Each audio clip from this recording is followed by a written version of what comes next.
उपटन तो आप लोगों ने बहुत सारे यूज किए होंगे, लेकिन आज मैं आप लोगों को घर में उपटन बनाने का तरीका बताऊंगी। बहुत सारी ऐसी लड़कियां हैं जिन लोगों की शादियां होने वाली हैं, या वो लड़कियां जो शादियों पे जाना चाहती हैं और आप लोगों के पास टाइम बहुत कम है और स्किन भी बहुत ज़्यादा डल हो चुकी है। आप लोग अपनी स्किन को ब्राइट करना चाहती हैं, तो ये उपटन की रेमेडी जो है वो आप लोगों के लिए होने वाली है। बहुत बहुत ही कमाल का ये उपटन जो है वो हमारा घर में ही बन के तैयार हो जाएगा। इससे पहले अगर आप लोग मेरे चैनल पर न्यू हैं तो प्लीज़ प्लीज़ प्लीज़ मेरे चैनल को ज़रूर सब्सक्राइब कर लीजिएगा और साथ दिए गए बेल आइकन को भी लाजमी प्रेस कीजिएगा, ताकि हर वीडियो का नोटिफिकेशन आप तक सबसे पहले पहुंच सके। और मेरी वीडियो को लाइक भी ज़रूर कीजिएगा। चलिए तो उपटन जो है वो बनाना स्टार्ट कर देते हैं। बहुत बहुत ही कमाल का ये उपटन बन के तैयार होने वाला है। अच्छा, यहाँ पे सबसे पहले मैंने 1.5 चम्मच जो है वो मुल्तानी मिट्टी लेनी है। मुल्तानी मिट्टी आप लोगों ने इसके अंदर ज़रूर ऐड करनी है। बहुत ही कमाल का ये उपटन बनने वाला है। फिर इसके बाद हम लोगों ने ऑरेंज वाली जो मसूर की दाल होती है ना, वो हम लोगों ने ले लेनी है 1.5 से 2 चम्मच। आप लोगों ने उसका फाइन सा पेस्ट बना लेना है। मैंने पहले से ही जार में बना के रखा हुआ था, तो आप लोगों ने उसको अच्छे तरीके से पीस लेना है और वो इसके अंदर शामिल कर देना है। बहुत ही कमाल के आप लोगों को इस रेमेडी के रिजल्ट मिलने वाले हैं। फिर इसके बाद हम लोगों ने इसके अंदर 1/2 चम्मच जो है हल्दी पाउडर शामिल करना है। हल्दी हमारी स्किन को डीप क्लीन करेगा, हमारी स्किन को फेयरिंग इफेक्ट देगा।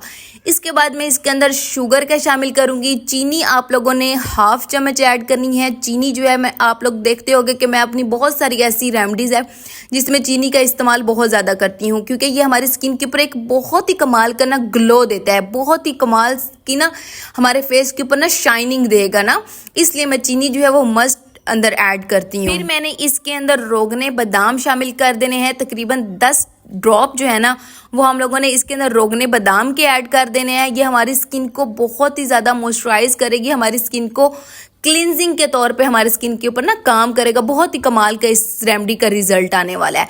फिर इसके बाद हम लोगों ने 1 चम्मच इसके अंदर ड्राई मिल्क का ऐड करना है। कोई सा भी आप लोगों के पास ड्राई मिल्क है, आप लोगों ने वो इसके अंदर ऐड कर देना है। और फिर इसके बाद हम लोगों ने जो सिंपल हमारे घर में जो दूध इस्तेमाल होता है वो हम लोगों ने इसके अंदर ऐड करना है। आप लोगों ने पानी नहीं इसके अंदर ऐड करना है, ठीक है।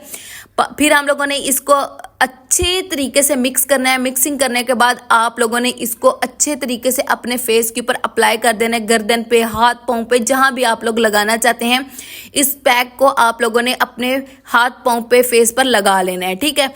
और इसको आप लोग हफ्ते के लिए स्टोर करके भी रख सकते हैं। इस उपटन को बहुत ही कमाल के रिजल्ट्स हैं। आप लोग जब इसको अपने फेस पे लगाओगे ना, तो फर्स्ट टाइम में ही आप लोगों को इसके रिजल्ट्स नज़र आना स्टार्ट हो जाएंगे। अब यहाँ पे मैं इसको जार में स्टोर करके भी रख दूंगी, क्योंकि मैं इसको एक हफ्ते के लिए बनाया है। तो आप लोगों ने 1 हफ्ते में इसको डेली बेस पर अपने फेस पर अप्लाई करना है। और आप लोग चाहे तो इसको दिन में लगा लें, चाहे तो आप लोग इसको रात में लगाकर अच्छे तरीके से फेस को क्लीन कर कर सो जाएं। बहुत ही अच्छे आप लोगों को इसके रिजल्ट्स मिलने वाले हैं और ये बिल्कुल भी ख़राब नहीं होगा। हाँ, अगर थोड़ा सा थिक हो जाता है तो आप लोग इसके अंदर दोबारा से मिल्क का ऐड कर सकते हैं, ठीक है। ये देखिए, आप तकरीबन 10 से 15 मिनट मुझे हो गए हैं इस उपटन को लगे हुए। आप लोगों ने, मैंने तो इसको फौरी से रब कर दिया ना, तो आप लोगों ने इसको एक दफ़ा ना क्लिनजिंग लाजमी करनी है। इसको मसाज जो है ना वो आप लोगों ने लाजमी करना है, ताकि आप लोगों की स्किन के ऊपर जितने भी ब्लैक हेड्स वगैरह ना वो भी ख़त्म हो जाएँ। ये देखिए कितना कमाल का रिजल्ट आया और शाइनिंग देखिए कितनी जबरदस्त आ रही है। और जब आप लोग इसको रबिंग करेंगे ना, तब और भी ज्यादा ग्लो आएगी। आपकी नाक जो है ना वो बहुत ज्यादा, चीक्स जो है ना वो ग्लो करना स्टार्ट कर देंगे। मेरी आज की वीडियो आप लोगों को अच्छी लगी है तो please please like and subscribe जरूर कीजिएगा। अपनी बहन को दुआओं में याद रखिएगा। अल्लाह हाफिज।